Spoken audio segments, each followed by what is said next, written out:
Greetings, Kriya Bonds. My name is Christopher Sartain. I am a disciple of Roy Eugene Davis, who is a direct disciple of Paramahansa Yogananda. I am an ordained minister in this tradition of Kriya Yoga, meaning that I'm authorized to initiate devotees into the practices and traditions and teachings and philosophy of Kriya Yoga. And I'm an author of several books. The links are below in the description. If you enjoy this YouTube channel, I ask humbly that you please click subscribe and click the bell for updates. Most of the videos in this channel are in Spanish because I live in Chile and my ministry efforts take place primarily here in South America. However, the vast majority of the readers of my books are from English-speaking countries, so I do about half the videos in English, half the videos in Spanish on this channel.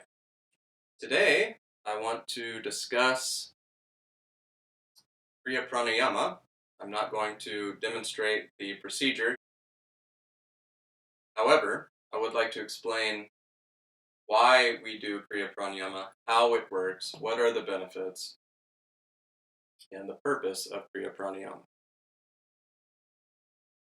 Many Kriya Bonds practice Kriya Pranayama without a clear understanding of the procedure, without a clear understanding of why they do it, how it works. I highly recommend to read Lahiri Mahasaya's commentary on the Bhagavad Gita if you really want to learn about Kriya Pranayama, the purpose of Kriya Pranayama, how it works, why we do it. It's best to go back to the original source. Yeah, he was sort of the first guru in our line, although I suppose you could consider Babaji the first guru in this modern Kriya Yoga lineage. But Lahiri Mahasaya brought these techniques to the public's attention through his teachings and initiations.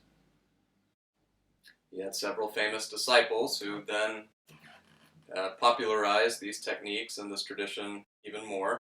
So please read his commentary over the Bhagavad Gita. I speak with many Kriya Bonds who are not even aware of the fact that Lahiri Mahasaya had written a commentary on the Bhagavad Gita. It is an excellent text. It's probably one of the most important texts for a Kriya Bond, a Kriya Yogi, to read. So before you do anything else, please read Lahiri Mahasaya's commentary over the Bhagavad Gita.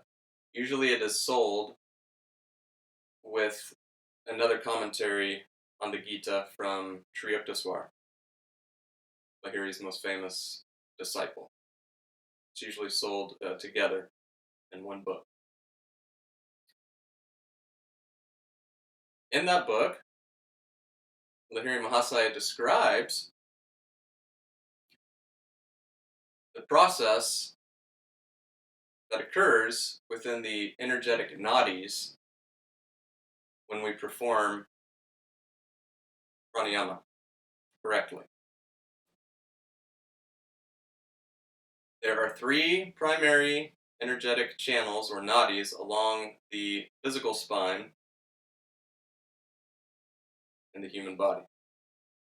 Okay? We have the Ida nadi that runs along the left side and is associated with the left nostril. We have the Pingala nadi, which is on the right side and is associated with the right nostril. The Ida nadi is associated with lunar feminine energy, soma, and the right nadi or Pingala is associated with solar energy and masculine energy, Agni. Okay?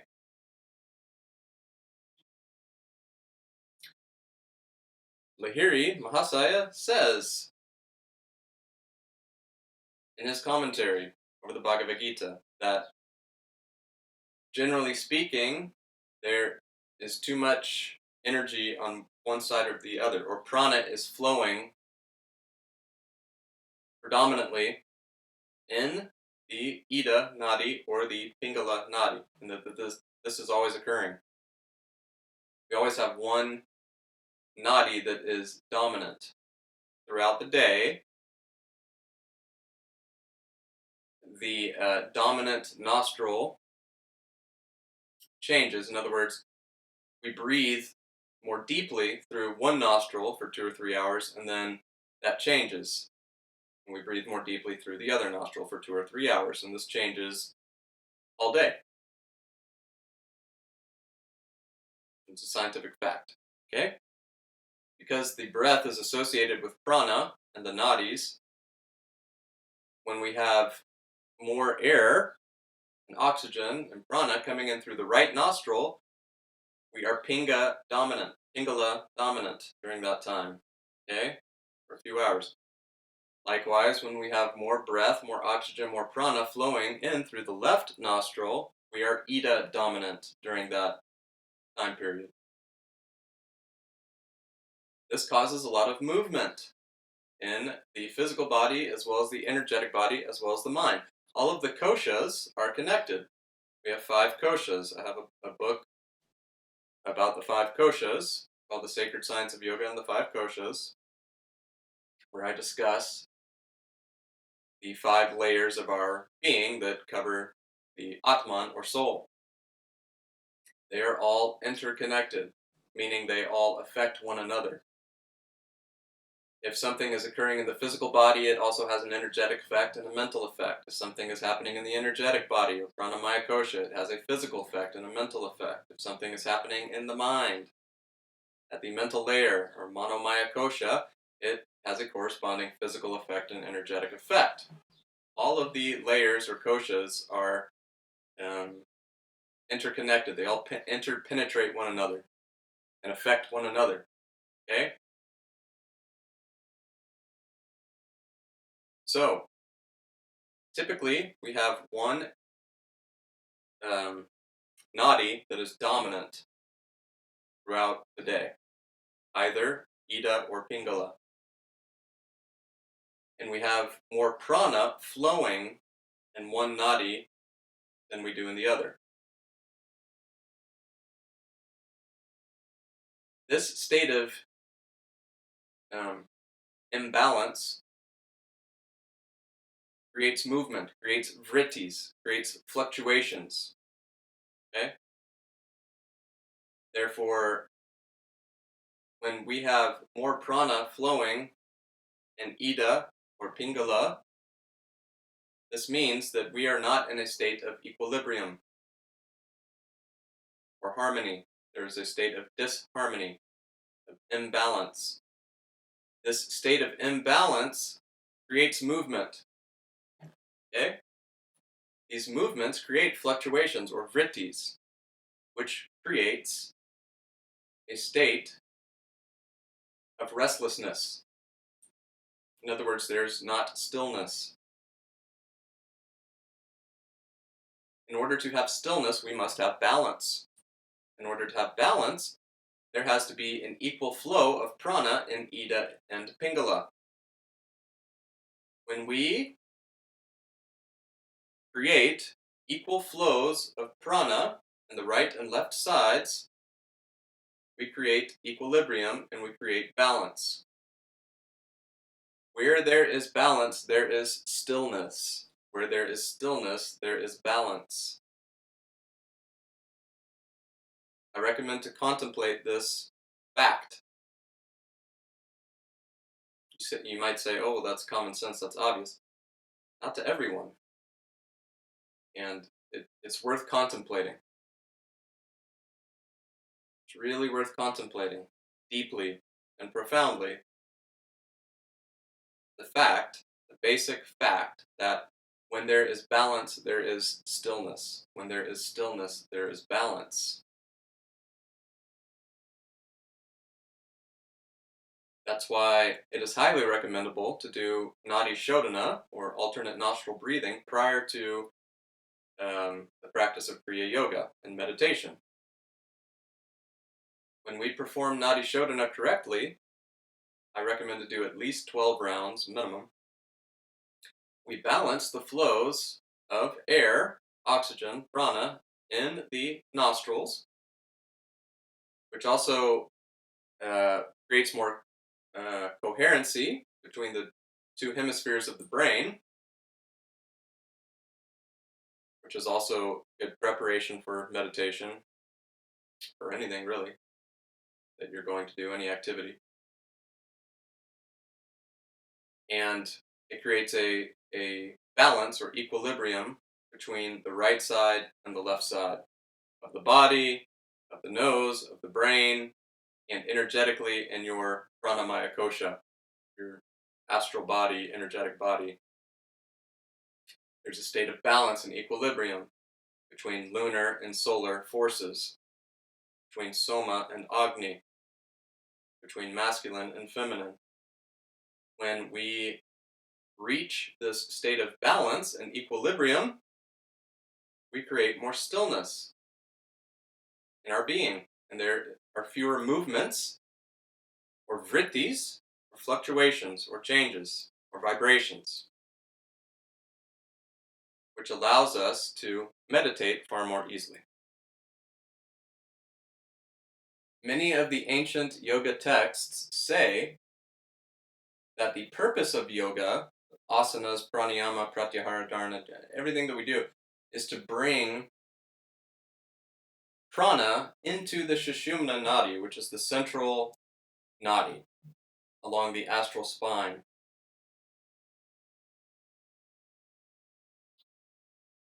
Many ancient texts say this. I recommend to read the ancient yoga texts and the more modern yoga texts as well. I'm finding more and more that fewer people are reading these days. Probably has something to do with the constant infatuation with devices, cell phones. Attention spans are decreasing rapidly, and fewer people are reading. It's a shame. If you are practicing Kriya Yoga, please, before you do anything else, read the Upanishads, read the Bhagavad Gita, read the Yoga Sutras of Patanjali, read Vasistha's Yoga, read the Hatha Yoga Pradipika, read the Shiva Samhita, read Autobiography of a Yogi. If you've only read the Autobiography once, read it again. Keep reading it. Read the books of Eugene Davis. You need to read. Read the commentaries of the Bhagavad Gita by Lahiri Mahasaya and Sri Yukteswar and Paramahansa Yogananda and Eugene Davis. Familiarize yourself with these texts so that you have an intellectual understanding of Kriya Yoga. Practice of Kriya Yoga is more important than the intellectual understanding, but the intellectual understanding is also vital. The first piece of advice that Paramahansa Yogananda gave my guru, Roy Eugene Davis, was read a little, meditate more, think of God all the time. So if you are a Kriyaban, you are a Kriya Yogi, this is sound advice. These are words of wisdom. Read a little, meditate more, think of God all the time. If you just do those three things, you're going to be in pretty good shape spiritually. Okay? But notice the first thing he said was read a little. It's vital that you have some understanding of the philosophical concepts of Kriya Yoga, which can be found in the Upanishads, the Bhagavad Gita, Yoga Sutras of Patanjali. I also recommend to read the texts of Hatha Yoga. There's a lot of good stuff in those texts that is not found in the Bhagavad Gita or the Yoga Sutras. Okay? But many of the yoga texts say that the purpose of our sadhana is to draw prana into the Sushumna Nadi. Lahiri Mahasaya, in his commentary on the Bhagavad Gita, explains why. Very clearly.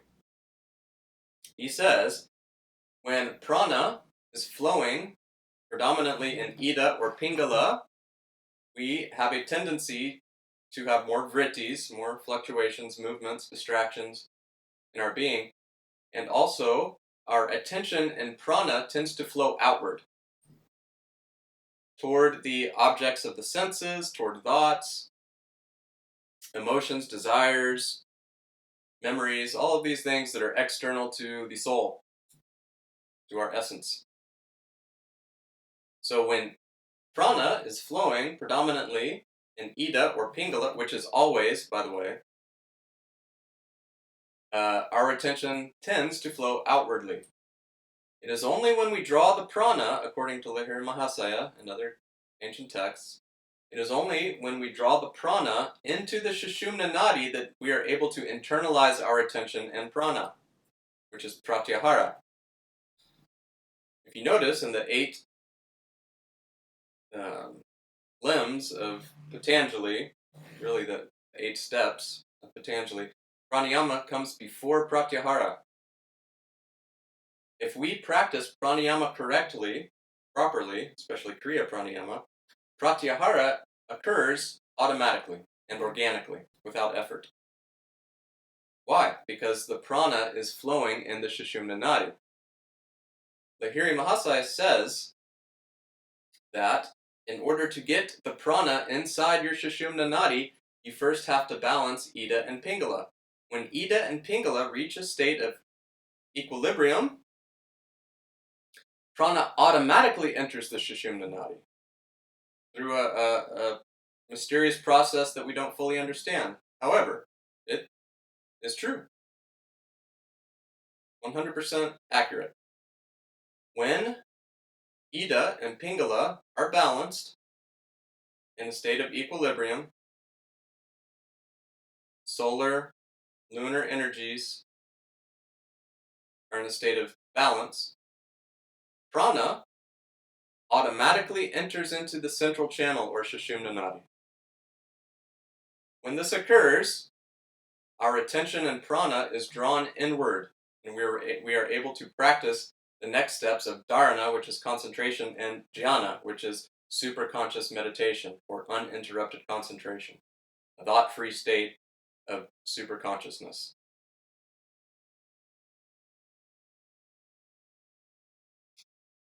So, prana enters the Sushumna Nadi during Kriya Pranayama. Hopefully. There's no guarantee, especially for beginners. Usually, beginners report that they do not feel any sensations in the Sushumna Nadi when they practice Kriya Pranayama. They do not feel the flows of prana within the Sushumna during their practice of Kriya Pranayama. This is because typically the Sushumna Nadi is closed. And there are blockages along the Sushumna Nadi as well that need to be cleared out. Through the practice of Kriya Pranayama, Kriya Yoga, we literally increase the size, diameter, circumference of the Sushumna Nadi, and we clear out the blockages. The Sushumna Nadi connects all of the chakras. Within the chakras, we carry our karma, our baggage. And so this process of Kriya Pranayama clears and cleans the chakras and burns our karma, burns our samskaras, and greatly quickens our spiritual evolution. I'm sure you've all read the numbers in Yogananda's books about,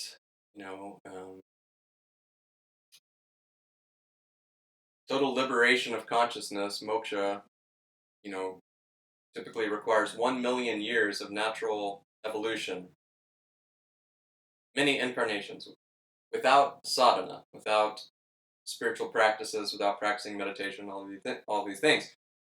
With Kriya Yoga, we can accomplish what normally takes 1 million years, we can accomplish in 50 years time if we're practicing with discipline every day. Okay? So what does Kriya Pranayama do? It draws the prana into the Sushumna Nadi, which means that we are able to draw prana upward toward the higher chakras. Typically, our prana and attention and consciousness dwells in the lower chakras, the first three typically, most of the time, in most people. Through the practice of Kriya Pranayama, we're able to draw prana into the central channel, which connects all of the chakras, and through the process of Kriya Pranayama, we're able to draw prana up to the higher, more spiritualized chakras, especially Agna Chakra, Sahasrara Chakra, and we elevate our consciousness, we elevate our being, and we are able to more easily experience elevated states of consciousness and being. If the Sushumna Nadi is closed, and prana is not flowing in the Sushumna Nadi, it's flowing in Ida and Pingala, we are unable to draw prana up to the higher chakras. So, when Ida and Pingala, solar and lunar energies are balanced, prana enters the Sushumna Nadi. Through the practice of Kriya Pranayama, we're able to pull that prana up and our attention and consciousness up to the higher chakras to elevate our consciousness. At the end of the practice of Kriya Pranayama, we still the prana in the head. This is something else that is talked about often in the ancient texts. In other texts, Kriya Pranayama is referred to as Kavali Pranayama. So you won't see Kriya Pranayama appear in the ancient texts like the Bhagavad Gita, the Yoga Sutras, etc. It's referred to as Kavali Pranayama in some of these texts. But in many of the texts, another one of the goals of pranayama is to still the prana in the head. So at the end of our Kriya Pranayama sequence, we do just that. When we do that, the attention and the prana remains in the higher chakras, and we are more easily able to concentrate and experience higher states of elevated consciousness and being. This is the science of Kriya Pranayama. There are also physical benefits, obviously. When we do Kriya Pranayama, we activate the parasympathetic nervous system, which is the side of the autonomic nervous system associated with relaxation. Typically, the other side is activated, the sympathetic nervous system, which is associated with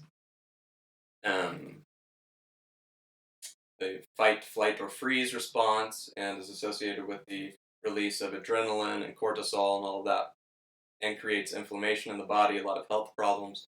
So through Kriya Pranayama, we reverse that process. We activate the parasympathetic nervous system, which is the relaxation response. Another purpose of pranayama generally is to still the prana, still the breath, quiet the breath, relax the breath. You'll notice after you practice Kriya Pranayama that your breath is very refined, very subtle, very superficial, very soft, very slow. This is because there are fewer vrittis, fewer fluctuations, movements, changes occurring in your being after the practice of Kriya Pranayama. You may also notice that after the practice of Kriya Pranayama, you don't breathe for a little while. There is no breath. This is what is referred to as the breathless state in the Yoga Sutras of Patanjali and other texts. Yogananda also talked about the breathless state quite often. Although my guru, Eugene Davis, used to tell us really the goal is just to have breath that is almost imperceptible. So you don't necessarily have to stop breathing entirely, although you will notice sometimes after Kriya Pranayama, for example, I don't breathe for 1 or 2 minutes. It's not because I'm forcefully holding my breath. I'm not doing anything consciously. It just happens organically as a result of the process. But really, one of the main goals is to have breath that is almost imperceptible when we're practicing meditation. The breath is connected to the prana is connected to the mind. All of these koshas are interconnected. They all interpenetrate one another. They all affect one another. So hopefully this has given you a little bit better understanding of how Kriya Pranayama works, why we do it, what are some of the benefits and purposes. Again, I highly recommend to read Lahiri Mahasaya's commentary over the Bhagavad Gita, where he explains a lot of these things. If you enjoy this YouTube channel, I ask humbly that you please click subscribe, please click the bell for updates. Thank you for your time and attention. God bless. Namaste.